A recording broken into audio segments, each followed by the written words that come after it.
Hello, my name is Robin Marquez, and I'm excited to share with you the game of Leaf, a gamified outreach drawer for micro-parasitoid Hymenoptera in leaf litter.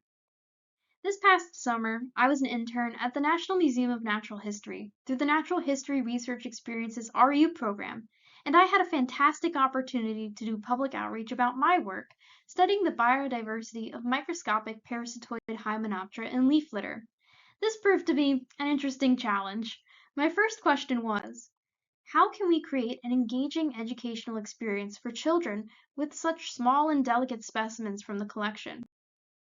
It was at this point I began to think about how children often enjoy video games that involve collecting intangible, virtual organisms. And they could be fictional, fantastical aliens, but there are other games where people enjoy collecting simple farm animals. There's even a highly popular game that involves collecting virtual insects for a virtual museum. So whether it be a virtual insect or a real-world micro-hymenoptera, it seems that discovering realistic organisms you cannot directly touch could be an enjoyable experience for kids.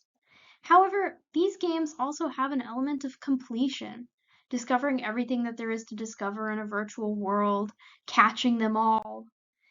And to achieve this, these games include a limited amount of biodiversity. Therefore, the achievement associated with discovery and completion is a type of satisfaction that can be challenging to evoke towards the magnitude of real-world biodiversity. And this led to my second question. How can we create a memorable and approachable experience that connects children to the excitement of discovering biodiversity? We ultimately decided to create a gamified drawer that contains a small collection of morphological diversity to let children pretend they are discovering Microhymenoptera biodiversity under leaf litter. We imaged 2 Baius lactrodecti specimens, 2 Podagrian ecthrus specimens, and 2 Andricus quercus californicus specimens. We then placed each specimen in its own unit tray and placed those unit trays in random spots in a USM style drawer. We covered the drawer lid with a decorative leaf print with squares partially cut over the locations of the unit trays. The squares could then be folded open to reveal a specimen with the corresponding images that we took of it.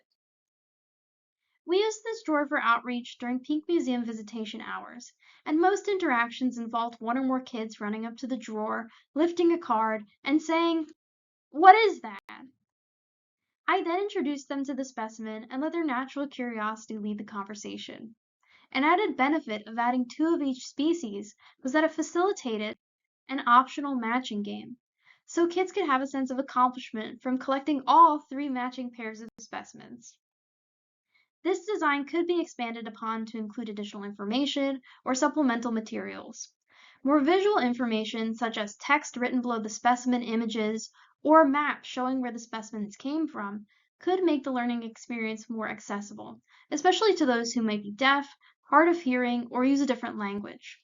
The design can also be adjusted for different audiences, such as increasing the number of specimens for a greater challenge or rethemed for outreach on different topics.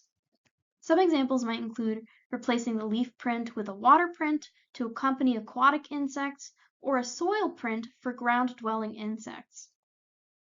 I would like to thank the National Science Foundation, the National Museum of Natural History Smithsonian Institution, the Lane Endowment, and the USDA for the opportunity to collaborate on this project. I would also like to thank the University of Central Florida Dr. Ronald E. McNair Scholars Program, and of course my mentors pictured below, for their ongoing support of my academic and professional development. I hope our outreach drawer has inspired some added fun in your future outreach. Thank you.